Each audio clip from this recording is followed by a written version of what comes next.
Oke, baik. Perkenalkan nama saya Stephen Krius Pratama Silaban. Saya akan menjelaskan kesimpulan dari saya tentang media digital marketing.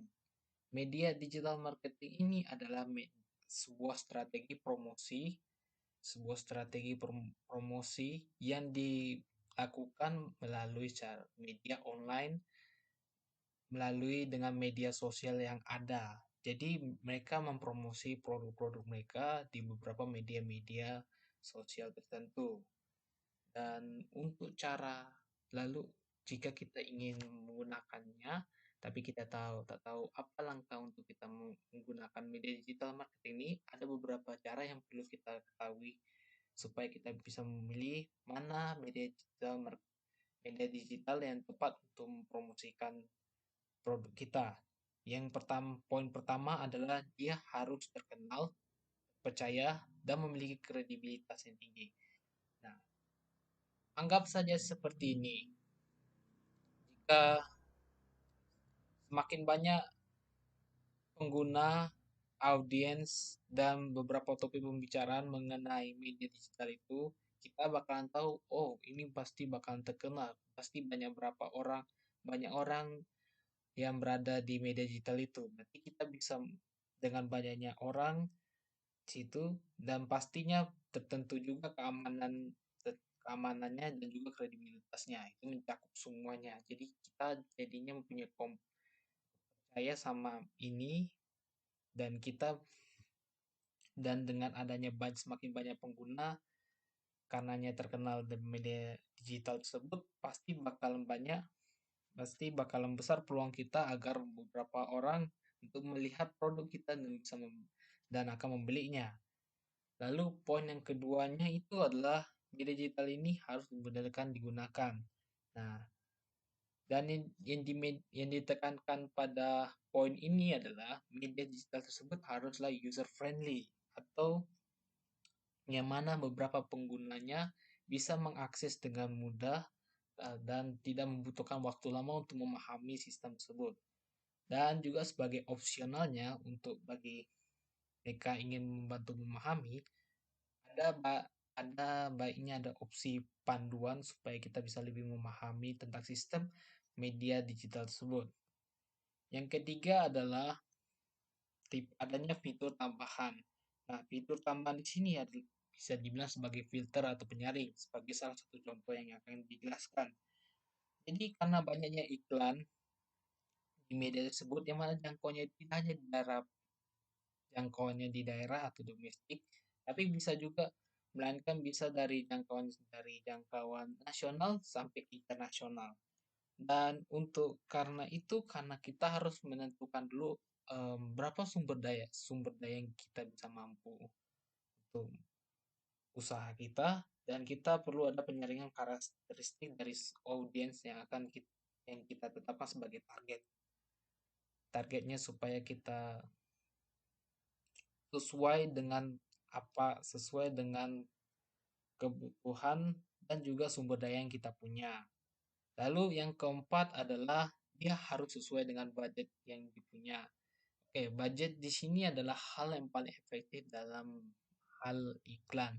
Jadi semakin banyak budget yang dikeluarkan untuk membuat iklan tersebut, maka iklan tersebut akan semakin bervariasi dan juga kalau bisa bakalan semakin memiliki keunikan tersendirinya keunikannya sendiri sehingga orang tertarik untuk membeli produk kita. Yang kelima adalah harus iklan ini bisa menjangkau pada banyak kalangan. Dan agar produk kita bisa dikenal oleh kalangan masyarakat yang luas, kita perlu memilih media yang dipakai banyak banyak kalangan. Nah, beberapa contohnya media sosial yang bisa kita jadikan contoh seperti Instagram.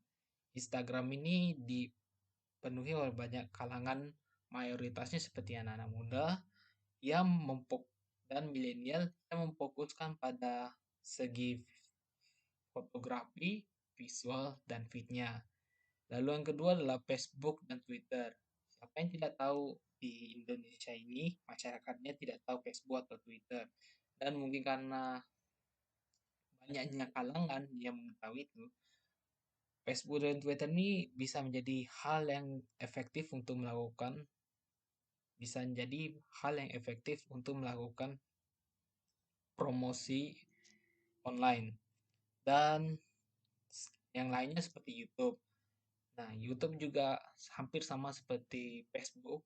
Beberapa orang mungkin juga melihat ada yang hobi untuk membuat konten atau menonton video, dan untuk yang menonton video bisa jadi pada semua kalangan, baik itu anak muda maupun orang tua, untuk hal ketentuan terperlunya. Jadi kemungkinan YouTube juga bisa jadi efektif untuk mempromosikan melakukan promosi online secara atau media digital marketing ini.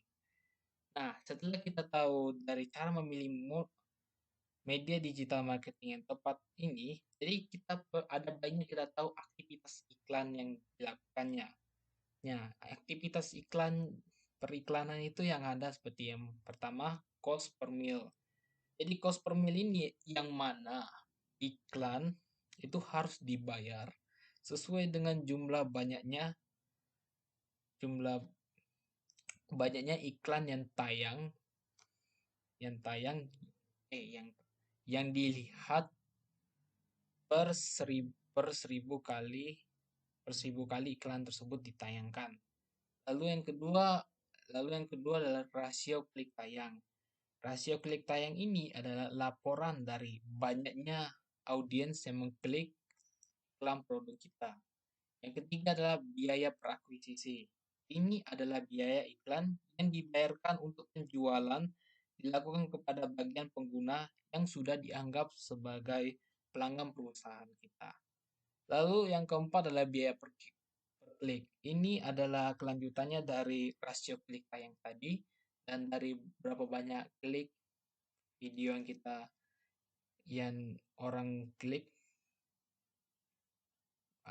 iklan produk kita, kita harus membayar per klik dari iklan yang diklik kepada video kita, pada iklan produk kita. Oke, dan terakhir adalah total menitnya. Total menit ini adalah total waktu iklan dari berapa banyak orang yang menonton di web produk kita atau web iklan kita. Oke, baik, itu saja kesimpulan saya tentang media digital marketing. Jika ada banyak salah kata, mohon dimaafkan sebesar-besarnya, dan saya ucapkan terima kasih.